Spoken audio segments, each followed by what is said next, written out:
and the color of the light depends upon the wavelength, which depends upon the forbidden energy gap value. With different forbidden energy gap values, we will be getting different light rays of different wavelengths. So various materials and the colors obtained are given below here. So if the material that is used for the construction is gallium arsenide, then it is going to emit the infrared light. Or if the material is gallium phosphide, so the color that is seen will be either red color or green color.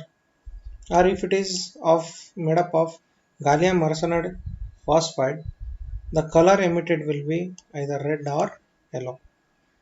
So let us discuss the advantages and the other applications. So LEDs are fast operating devices. Their operation is very fast. They are light in weight, they have long life, and they are available in different colors, and they are cheap and readily available, and they are of the small size. So in applications, so let us see the applications. So they can be used in almost all kind of visual displays.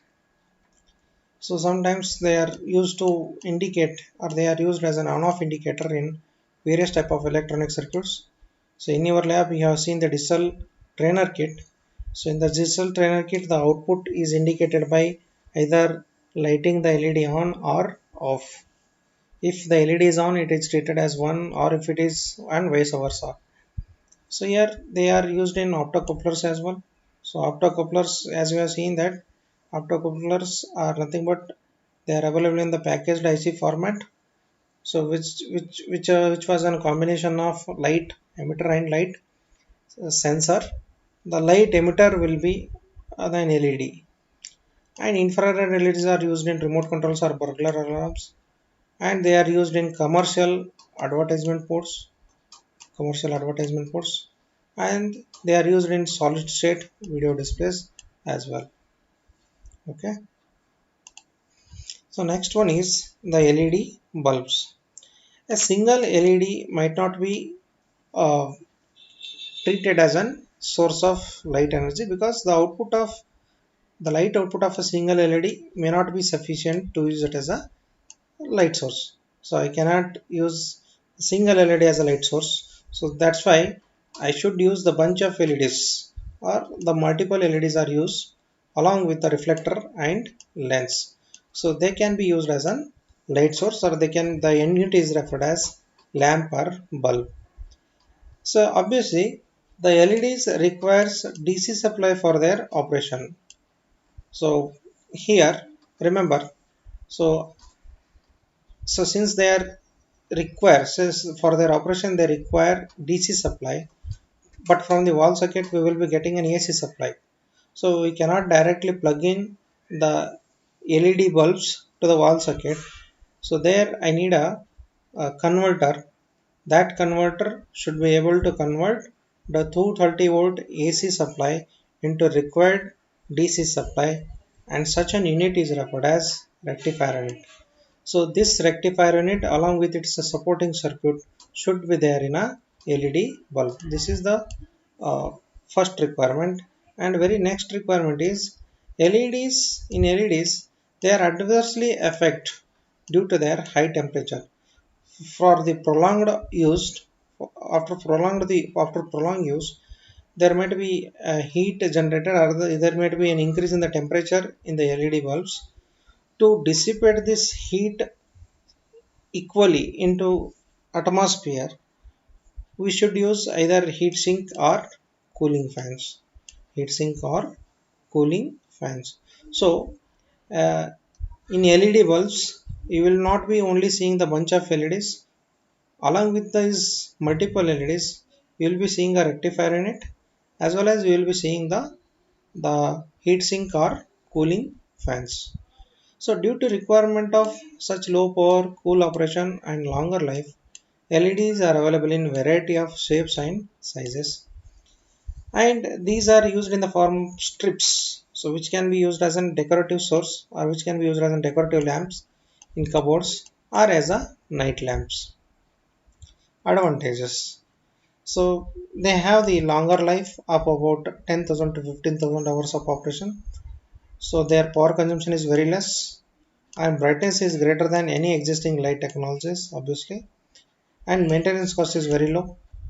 Once it is installed means it should not be it may not be maintained again and again, so it is maintenance cost is very low and its efficiency is also very high. So the only limitation from these LED light or LED bulbs are they are costlier. They are costlier. This is the only limitation or disadvantage of using LED lamps. The next one is optocouplers or opto isolators. So this is a very important concept. So here, so will be there are two methods of coupling the input and output circuits. The one method is electrical coupling, another one is optocoupling. The major disadvantage of electrical coupling is there might be a chance of getting short circuit.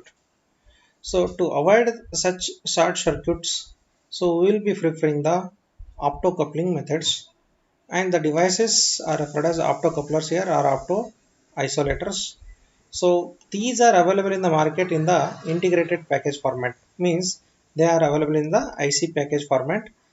They consist of both light source as well as the light detector in it.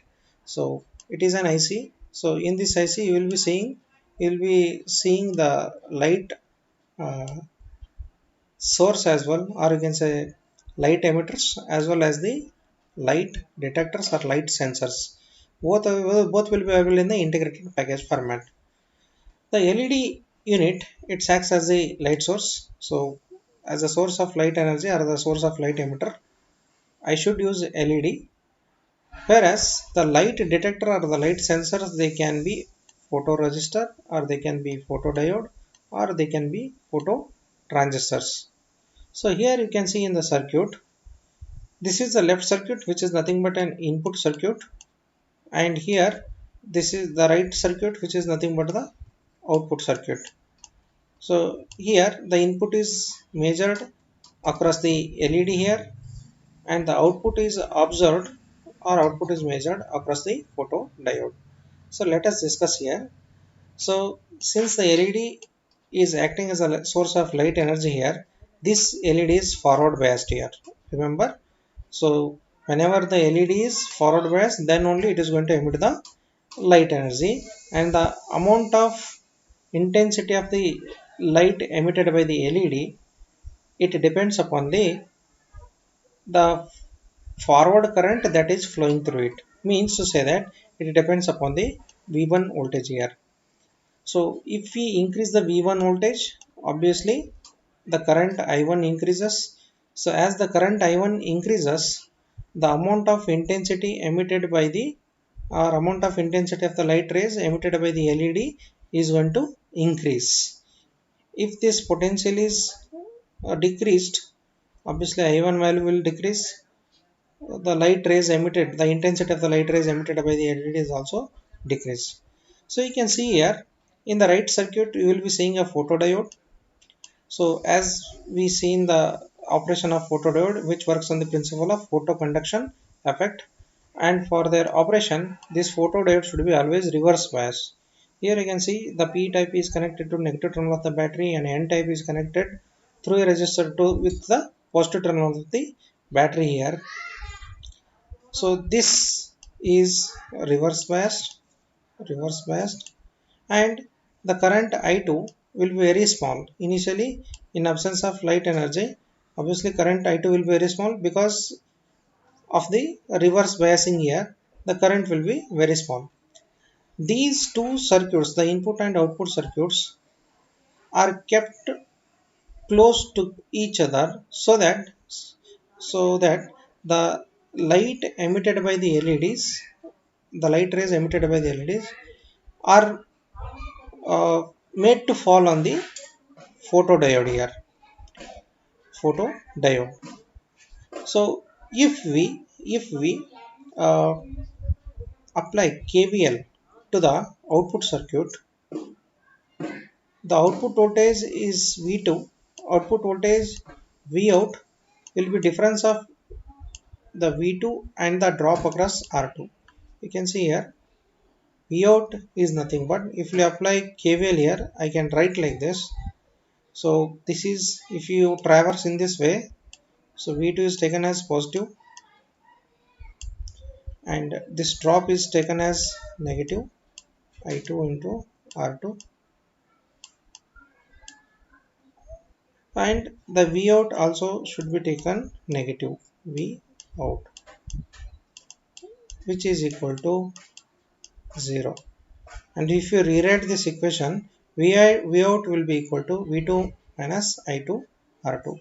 V out is equal to V2 minus I2 R2. Remember, here V out, the V2 is, let's say V2 is kept constant. V2 is kept constant. Here the only variable is I2 here. I2 is the only variable term. And this I2, it depends upon the intensity of the light rays that are falling on it.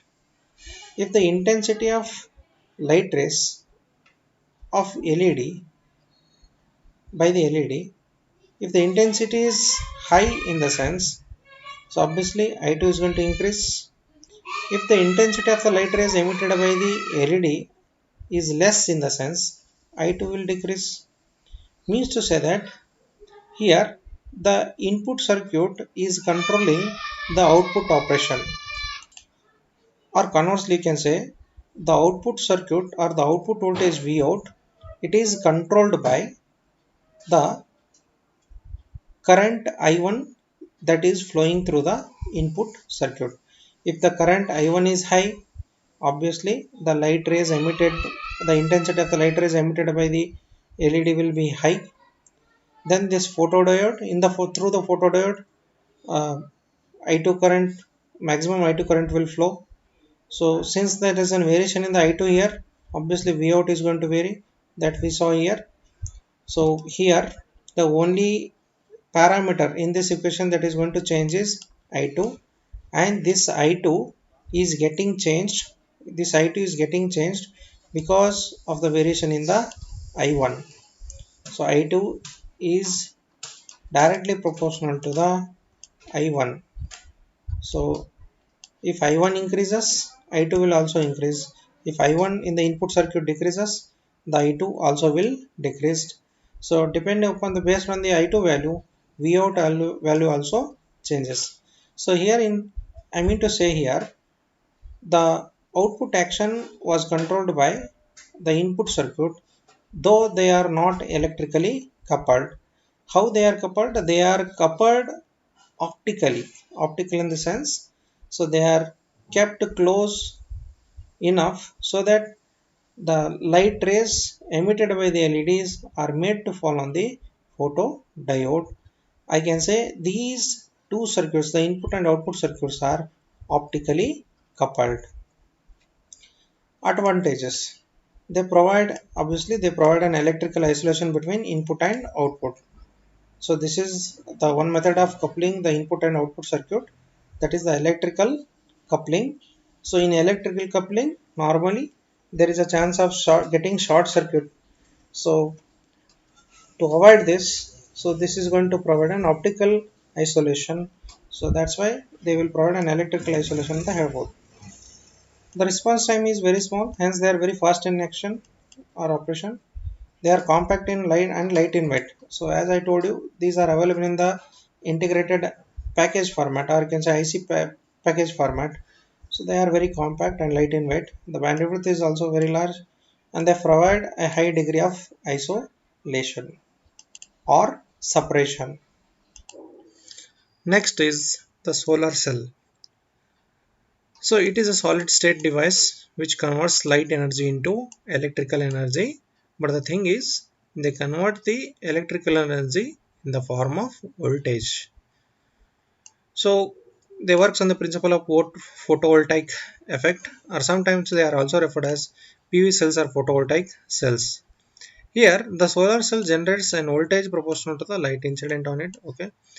The type of materials that are used for construction of the solar cell or constructing the solar cell are selenium, silicon, selenium or silicon. They are most widely used materials for constructing any solar cell.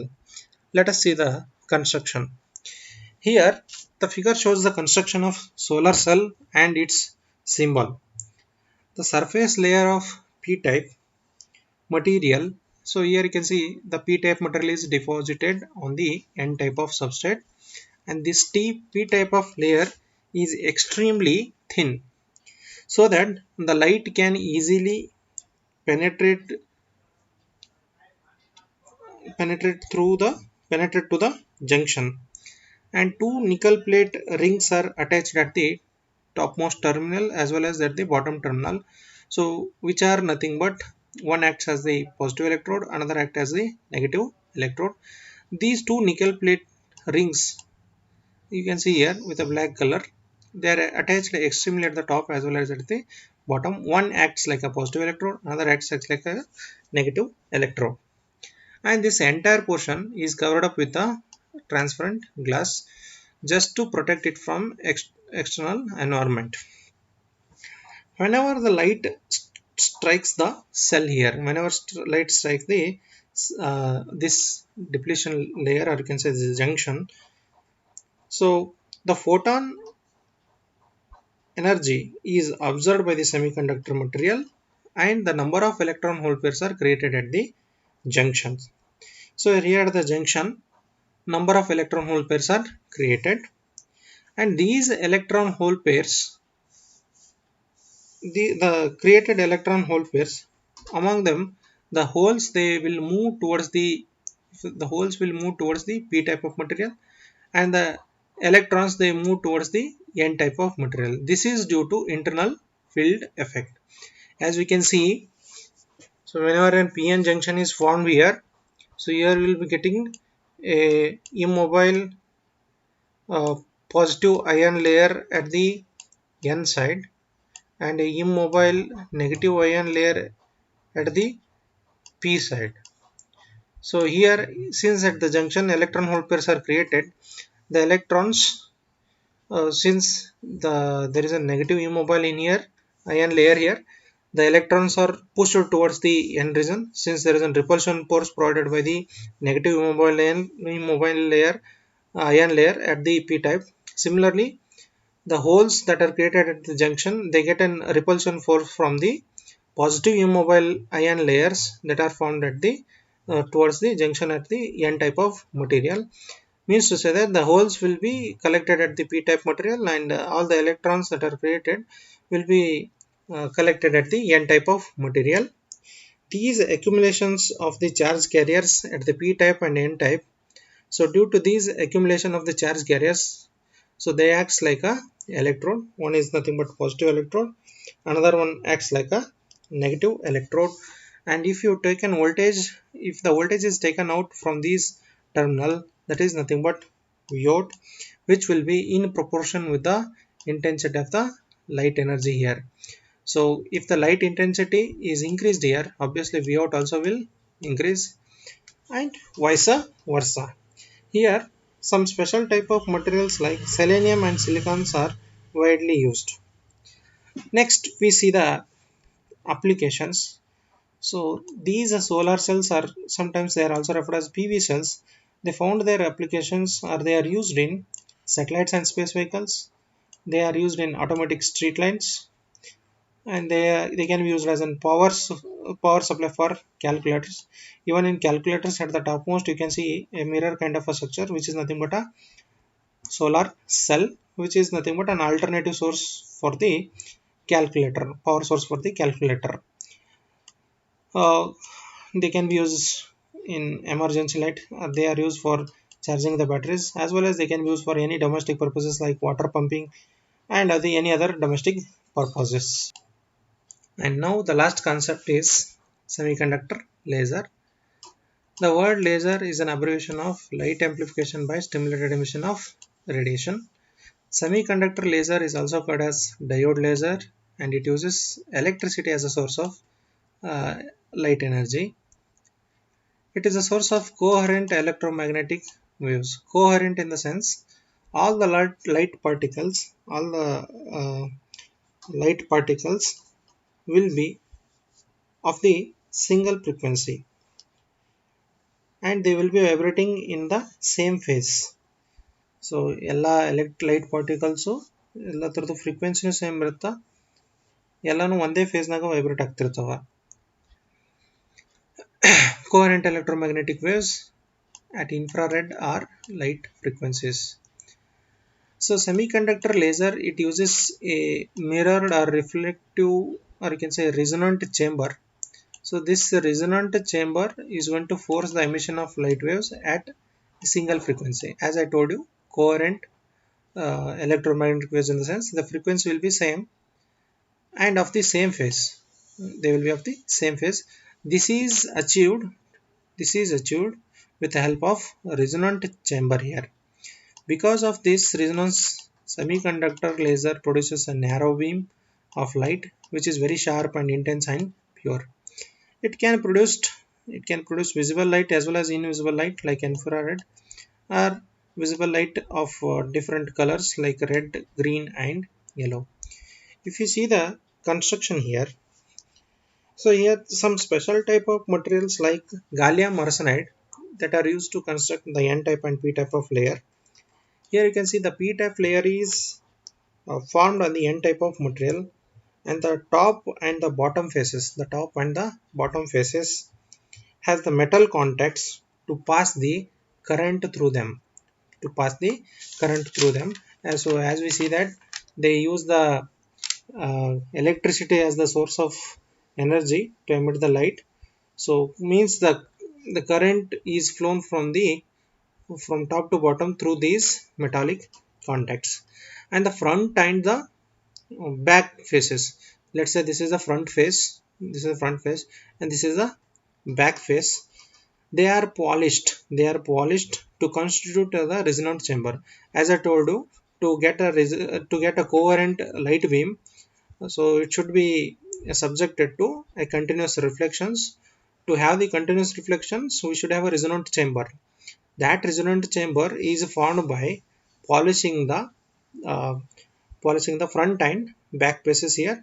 Among these two faces, one face is partially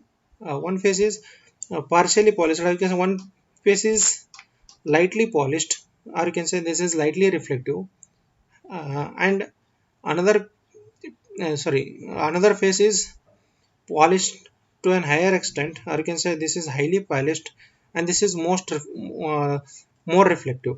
This is more reflective and this is less reflective. Here, whenever an electron current whenever let's say electron current flows through here, the holes from the p region, they move towards n type of material, and the electrons from the n region, they move towards the uh, holes at the p type region here.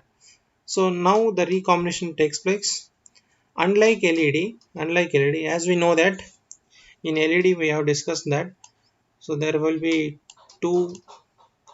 If you see the energy band diagram, and if you represent with the two energy bands, one is nothing but valence band and another one is conduction band. So all electrons will be residing in the conduction band and all holes will be residing in the valence band. So if the electrons from the conduction band and jump to the lower energy level, that is valence band, and they combine here, so the difference amount of energy is released in the form of light rays. The same phenomena was observed in LED also, but the thing is, in LED the light was allowed to move into the free atmosphere, but here this light ray which is released due to the recombination is subjected to resonance here. So since the light rays are not allowed to go into the free air, instead they are allowed to hit the front and the back end of the reflective ends or resonance chamber here. So, and these light rays are subjected to a continuous reflection until a resonant beam is formed, until a resonant or powerful beam is formed, intense beam is formed. Once a powerful resonant beam is formed, the resonant beam will come out of the partially reflective surface here. Since this is lightly polished, so once the resonant beam of high power is formed, the laser ray will come out of this end. It will come out of this and which is lightly reflective. Applications. These are used in industrial welding or cutting. They are used to measure velocities or as well as distances. They are used to detect the internal defects of the material. They are used in surgeries like eye surgery or other kind of surgeries. They are used in treating the tumors as well as cancer. And sometimes these are used to do the read and write operation on the optical discs like CDR, DVD. After semiconductor laser, you will be having one more thing, that is maser. That is semiconductor maser. I have not made a separate slide for it because the operation of laser and maser both are the one and the same. The only difference is the frequency of the light ray that is emitted. So here the maser stands for microwave amplification by stimulated emission of radiation, whereas laser stands for light amplification by stimulated emission of radiation. Laser and maser both works on the same principle, that is the stimulated emission. However, the difference is only in their range of output frequencies. So in your examination, if you are asked to write the maser, just you have to replace the L by M here. That is, light rays should be replaced with the microwaves here. Otherwise, the entire operation, the construction will be same. Okay. Thank you. So if you have any doubts, means you could clarify over the phone call. Thank you.